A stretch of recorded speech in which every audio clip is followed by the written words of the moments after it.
My main sewing machine is in the shop and it might not be worth fixing. I'm feeling all the feels right now and I need to. I have had my Viking Designer Diamond Royale for a little more than 10 years. I named her Astrid. We've sewn so many beautiful things together and the attachment is real. I like to keep expensive items that I purchased for a long time.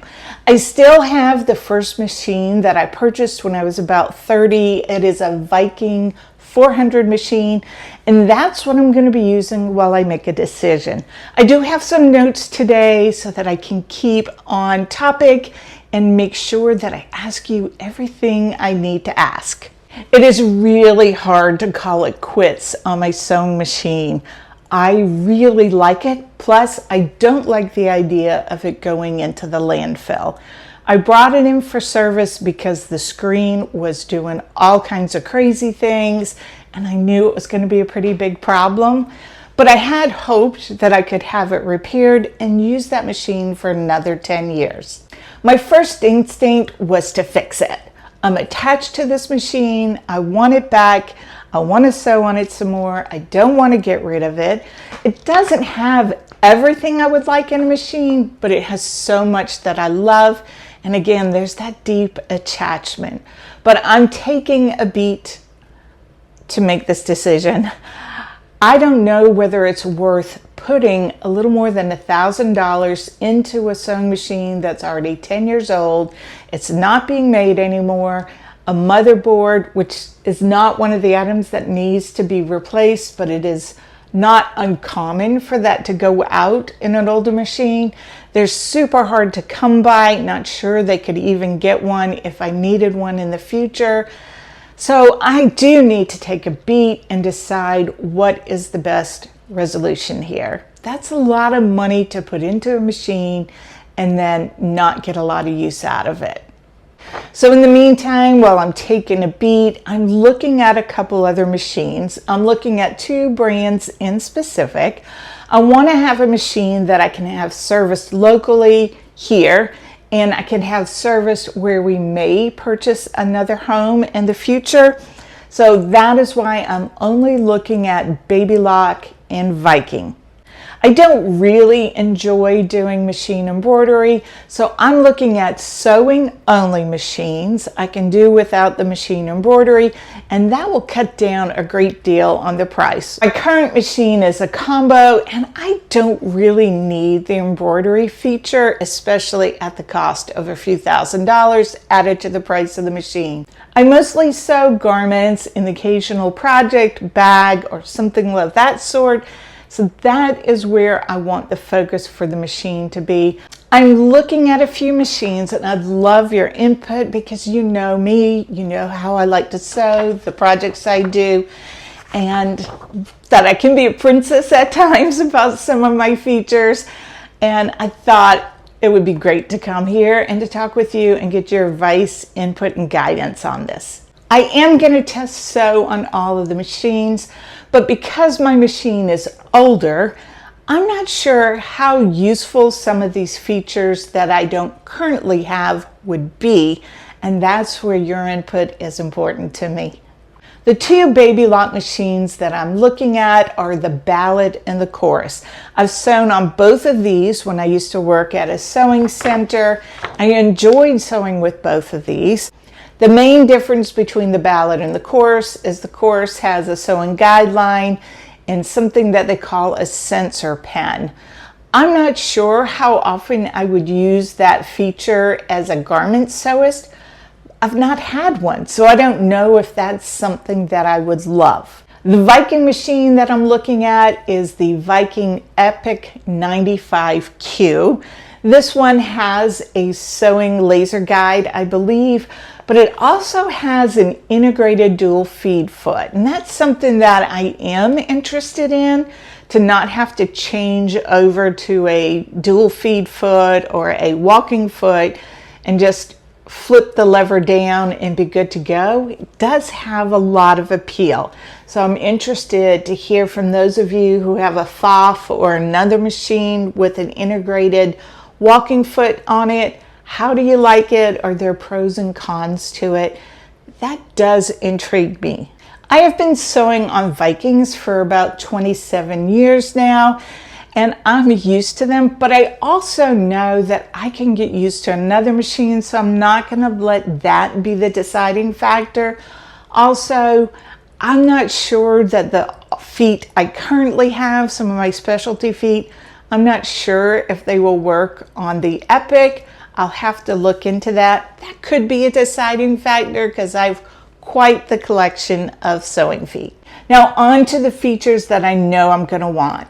I do sew pretty fast, and I didn't realize how fast I sewed until my main machine, Astrid, was in the shop last fall, and I was sewing on the 400, and even with the pedal to the metal, it wasn't going quite fast enough for me. So I know that I like the adjustable speed. There are times I do slow down, but there are times I just like to sew fast, and I can sew fast and accurate, and that's important to me. The stitch per minute is an important feature, and I also like an automatic tacking at the beginning and the end, the thread cutter, the automatic needle threader, and especially I like the automatic tension. I have never had to adjust the tension on my Designer Diamond Royale. Astrid just performs beautifully no matter what the weight of fabric. I select the weight of fabric, type of fabric, and she does the rest, and I like that. I don't want to go back. I don't want to have to be adjusting my tension. I want the machine to be able to do that. I am thankful to have my Viking 400. She is about 26 years old, nearly 27. She still sews like a dream. She does not have all of the features that I mentioned previously. She doesn't have a needle down. She doesn't have a needle threader and doesn't have a cutter. A few of those options, but she sews beautifully. So I am fortunate. I will be sewing on her, and I think it will be a good thing for me to be sewing on a lesser machine with fewer features and being able to see how desperately I miss some things.